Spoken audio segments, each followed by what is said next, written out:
Hi there and welcome to the Amaretti Kitchen. Today I'm going to be showing you how to make a chocolate covered strawberry martini using our wild strawberry martini mix and crema de dark chocolate syrup. This is the perfect drink to make for your sweetheart on Valentine's Day. So if you're ready, let's get started. So the first step to making this cocktail is adding equal parts of vodka, cream, and our wild strawberry martini mix. We're going to combine it all into our shaker and shake it.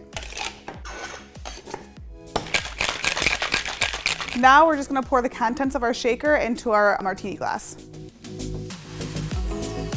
And drizzle with a little bit of our crema de dark chocolate syrup. And now I'm just going to garnish this with a beautiful strawberry heart that we skewered with a bow and arrow here, Cupid's arrow. And there you have it, a chocolate covered strawberry martini.